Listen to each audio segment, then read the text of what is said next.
Welcome to another episode. If you enjoy this type of content, then subscribe and hit the bell icon so you never miss out on any of our latest and greatest uploads.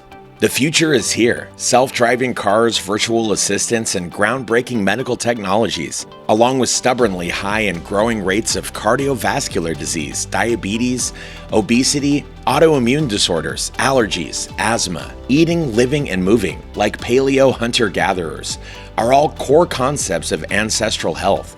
We're living in a time of incredible innovation and advancement, yet we're sicker and more overweight than ever before. And unfortunately, there's every indication that based on projected statistics, many people will never get healthy and stay that way. Some days, it seems as if there's no solution for our health woes, not to mention the pain and suffering caused by the financial burdens of chronic illness. But I can assure you that that's far from the case and that we can break this cycle.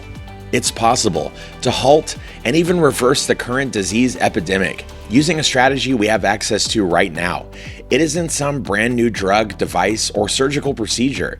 The solution is ancestral health. By following the blueprint for healthy living that our hunter-gatherer ancestors laid out for us so long ago, we can stave off the long list of uniquely modern chronic conditions, stay naturally lean and fit, and age gracefully. Chronic disease is common, but it isn't normal. Chances are that either someone close to you has a chronic disease or you're dealing with one yourself, if not both of these scenarios. Chronic illness is so prevalent now that it's almost impossible to imagine life without it. 6 in 10 US adults have a chronic disease, while 4 in 10 suffer with 2 or more chronic conditions. Nearly 6 million Americans are currently living with Alzheimer's. More than 100 million Americans have either pre-diabetes or diabetes. Some 50 million in this country have an autoimmune disease such as Hashimoto's, rheumatoid arthritis, or multiple sclerosis. Worldwide, an estimated 2.2 billion people are either overweight or obese, among the most populous countries. The highest prevalence of obesity can be found in, you guessed it, here in the United States. 1/3 of Americans suffer from high blood pressure, with some statistics suggesting that hypertension may actually affect half of all US adults.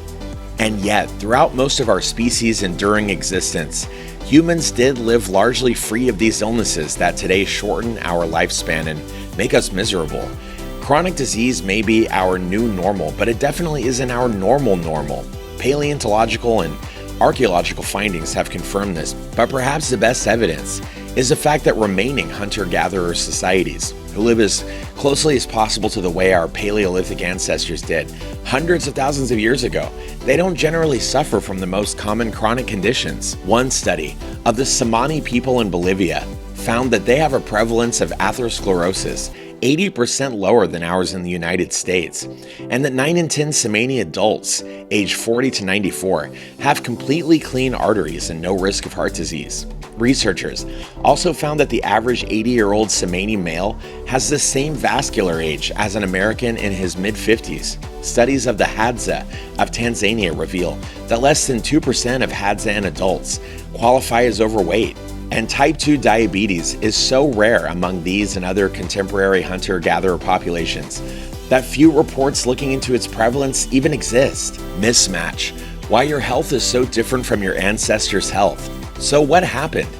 How did the majority of us go from being naturally inclined toward health to being seemingly guaranteed at least one debilitating diagnosis? Well, in a word, mismatch between our genes, hardwired genetic programming, our physiology, and our biology on the one hand, and the modern environment we're living in on the other. All organisms are adapted to survive and thrive in a particular environment, and when that environment changes faster than the organism can adapt, mismatch occurs. This is a fundamental principle of evolutionary biology, and it applies to humans as much as it applies to any other organism in nature. Eat real, nourishing, high-quality foods. So we know without a doubt that our Paleolithic ancestors ate animal products. Indeed, most researchers believe that consuming meat and fish is what led to our larger brains and smaller guts compared to other primates.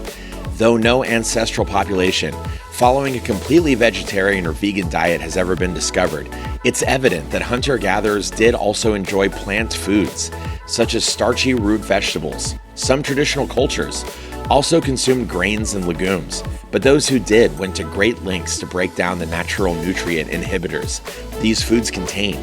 And with that, we've reached the end of this video, all about what ancestral living tells us about optimizing fitness. If you enjoyed it and you found it helpful, don't forget to leave a like and subscribe for more content just like this. Thanks for watching, and we'll see you again in the next one.